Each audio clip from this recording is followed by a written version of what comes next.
के तपाईँ पनि आफ्नो मोबाइललाई नयाँ किन्दामा जस्तै फास्ट चल्ने बनाउन चाहनुहुन्छ? साथीहरू, नयाँ किनेको मोबाइल बिस्तारै प्रयोग गर्दै जाँदा स्लो अनि ह्याङ हुन थाल्छ। अतिज भएपछि हामी नयाँ मोबाइल किन्ने सोच बनाउँछौँ। खासमा हामीले केही सेटिङ नमिलाएको कारण वा मिलाउन नजानेको कारण मोबाइल ह्याङ भइरहेको हुन्छ।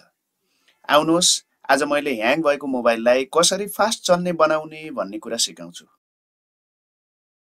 सबैभन्दा पहिले हामी रिसेन्ट एप्स बन्द गर्दछौँ। हामीले कतिपय एपहरू चलाएर क्लोज गरिदिएका हुन्छौँ र ती एपहरू सिम्पली ब्याकग्राउन्डमा रनिङ भइरहेका हुन्छन्। हामीले एप बन्द त गऱ्यौँ भन्ने सोच्छौँ, तर ब्याकग्राउन्डमा चलिरहेको हुन्छ। त्यो ब्याकग्राउन्डमा चलिरहने एप्सले मेमोरी खपत गरिरहेको हुन्छ भने प्रोसेसरमा पनि त्यसले लोड दिइरहेको हुन्छ। ती एप्सहरूलाई क्लिन गर्नुपर्ने हुन्छ। त्यसका लागि जस्ट रिसेन्ट बटनमा जानुहोस्। यहाँ विभिन्न एप्सहरू रनिङ भइरहेको हुन्छ ब्याकग्राउन्डमा। त्यसलाई वान बाई वान स्वाइप गर्दै अफ गर्नुहोस्। दोस्रो सेटिङ भनेको हामी लोकेसन एप मार्फत हुने विभिन्न स्क्यानिङहरू हामी बन्द गर्दछौँ। त्यसका लागि हामी जस्ट लोकेसन एपमा जान्छौँ।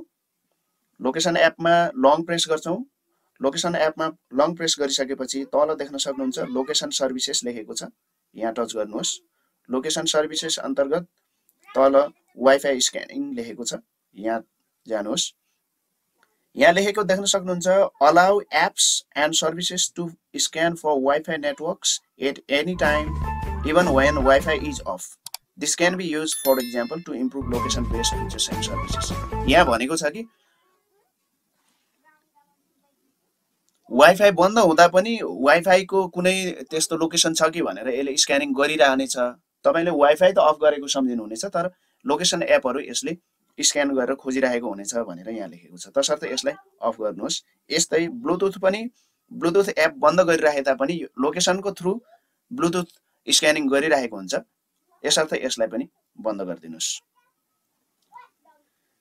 तेस्रो सेटिङ हामी मोबाइलको ह्याङ हटाउनका लागि, ह्याङ हुन नदिनका लागि गर्ने भनेको जङ्क फाइल क्लिन गर्छौँ।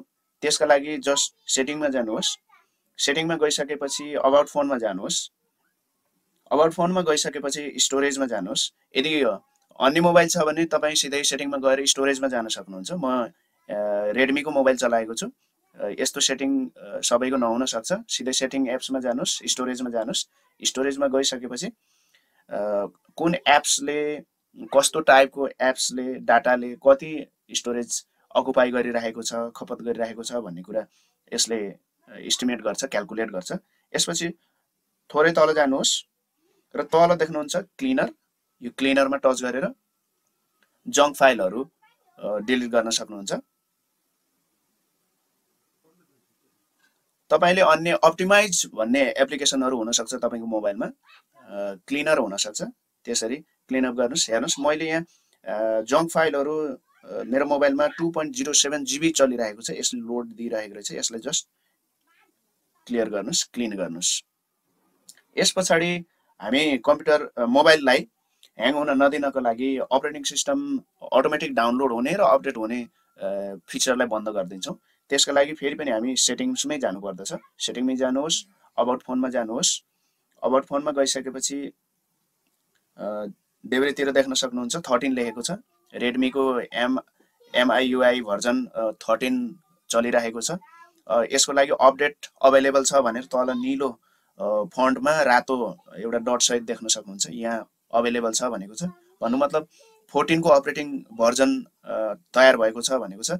तर हामीले अपरेटिङ सिस्टम सकेसम्म अपडेट गर्नु हुँदैन, किनभने अपरेटिङ सिस्टम पुरानो भन्दा नयाँ ठुलो मेमोरीको, ठुलो फाइल साइजको हुन्छ, जसले गर्दा हाम्रो मोबाइललाई अत्यन्तै लोड दिन्छ, प्रोसेसिङ पनि स्लो हुन्छ र ह्याङ हुन थाल्दछ। त्यस्तो नहुनको लागि माथितिर दाहिनेतिर 3 डट्समा जानुहोस्। यहाँ टच गरिसकेपछि अपडेट सेटिङ देख्न सक्नुहुन्छ। अपडेट सेटिङमा जानुहोस्। अपडेट सेटिङमा लेखेको छ फर्स्ट अप्सनमै download automatically, operating system automatically download हुनेछ भनेको छ। यसलाई जस्ट डिसेबल गर्नुहोस्, अफ गर्नुहोस्। दोस्रो सेटिङ पनि डाउनलोड युजिङ मोबाइल डेटा भनेको छ। तपाईँले डाटा मार्फत नेट चलाउँदा पनि अपरेटिङ सिस्टम डाउनलोड हुने भनेको छ। यसलाई पनि जस्ट अफ गरिदिनुहोस्, डिसेबल गर्नुहोस्। र इन्स्टल भएको अपरेटिङ सिस्टम अटोमेटिकल्ली इन्स्टल हुनेछ, डाउनलोड भएको अपरेटिङ सिस्टम अटोमेटिकल्ली इन्स्टल गरिनेछ भनेर तलको सेटिङ दिएको छ, यसलाई पनि जस्ट अफ गर्नुहोस्। यस पछाडि हामी पाँचौं नम्बरको सेटिङ जसले मोबाइल ह्याङ र स्लो हुनबाट बचाउँछ अथवा भइसकेकोलाई फास्ट बनाउँछ, त्यो भनेको हामी विन्डो एनिमेसन स्केल अथवा ट्रान्जिसन एनिमेसन स्केल र एनिमेटर ड्युरेसन स्केल जस्ता तीनटा अप्सनहरू बन्द गरिदिन्छौँ। त्यसको लागि हामी फेरि पनि सेटिङमै जान्छौँ, सेटिङमा अबाउट फोनमै जान्छौँ। अबाउट फोनमा गइसकेपछि हामीले डेभलपर अप्सन अन गर्नुपर्ने हुन्छ। त्यसको लागि MIUI भर्जन भनेर यहाँ तल 13.0.16.0 भन्दै लेखेको छ। यसलाई चाहिँ हामी 7 पटक जति टच गर्छौँ र डेभलपर अप्सन अन गर्छौँ। तल लेखेको देख्न सक्नुहुन्छ, you are now a developer लेखेको छ। यस पछाडि जस्ट ब्याक आउनुहोस्। ब्याक आइसकेपछि अलिकति स्क्रोल डाउन गर्नुहोस्, तलतिर एडिसनल सेटिङ भेट्नुहुन्छ। एडिसनल सेटिङमा जानुहोस्।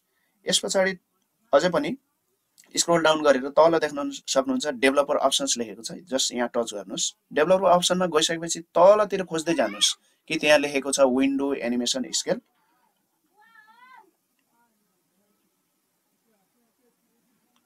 ल यहाँनिर देख्न सक्नुहुन्छ विन्डो एनिमेसन स्केल, यहाँ टच गर्नुहोस्। By default animation scale 1x मा रहेको हुन्छ।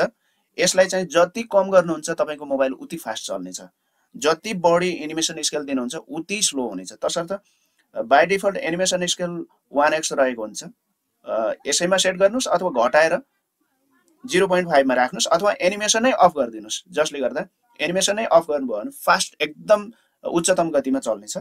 यस पछाडि ट्रान्जिसन एनिमेसन स्केल लेखेको छ, यो पनि बाई डिफल्ट 1x मा सेट भएर बसेको छ। यसलाई पनि एनिमेसन अफ गर्नुहोस्। यस पछाडि तेस्रो अप्सन भनेको एनिमेटर ड्युरेसन स्केल छ, यसलाई पनि एनिमेसन अफ गरिदिनुहोस्। तपाईको मोबाइल एकदमै उच्चतम गतिमा चल्नेछ। यस पछाडि हामी अझै अर्को सेटिङ गर्ने भनेको जस्ट अननेसेसरी एप्लिकेसनहरू अनइन्स्टल गरिदिन्छौँ। हामीले विभिन्न काम कुराको सन्दर्भमा विभिन्न एप्लिकेसनहरू चलाइरहेका हुन्छौँ, जो एप्लिकेसन पछि आवश्यकै हुँदैन, त्यस्ता एप्लिकेसनहरू अनइन्स्टल गरिदिनुहोस्। जस्ट लङ प्रेस गर्नुहोस्, यस पछाडि अनइन्स्टल गर्नुहोस्, अनइन्स्टल टच गर्नुहोस्।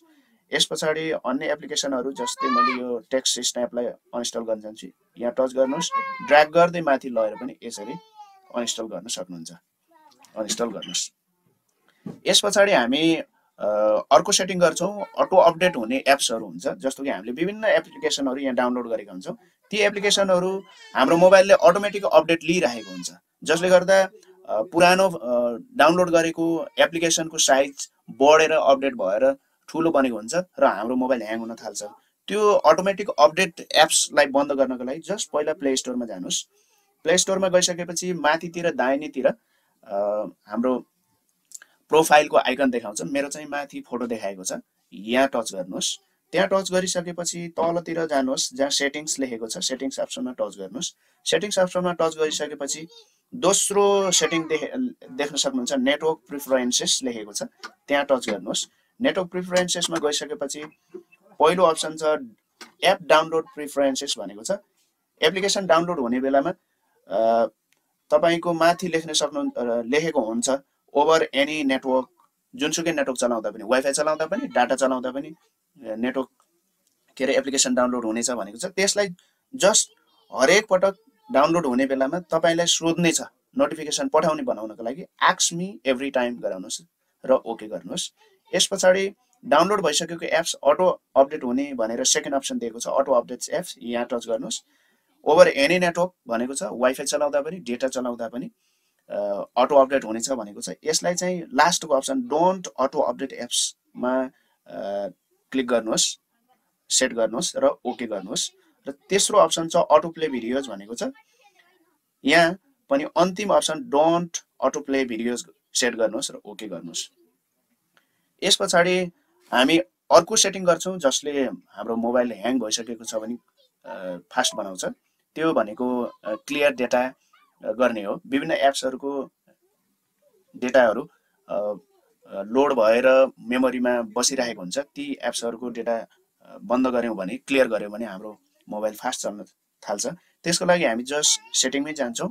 सेटिङ अन्तर्गत तलतिर स्क्रोल डाउन गर्दै जाँदाखेरि हामी एप्स भन्ने एप्लिकेसन देख्छौँ। एप्स भन्ने सेटिङ, एप्समा जानुहोस्। एप्समा गइसकेपछि दोस्रो सेटिङ छ म्यानेज एप्स। यहाँ जानुहोस्, म्यानेज एप्समा क्लिक गर्नुहोस्।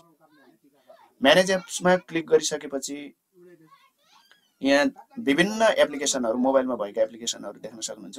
मैले चलाउने एउटा एप्लिकेसन यहाँ भर्खरै देखाउँछु साथीहरूलाई।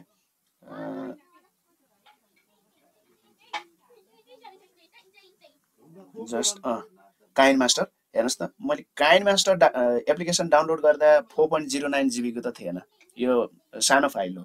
तर मैले काइन मास्टरमा यति धेरै काम गरेछु कि यो भित्रको डेटा चाहिँ 4.09 GB को भएर बसेछ, जसले गर्दा मेरो मोबाइललाई अनावश्यक यसले लोड दिएको छ।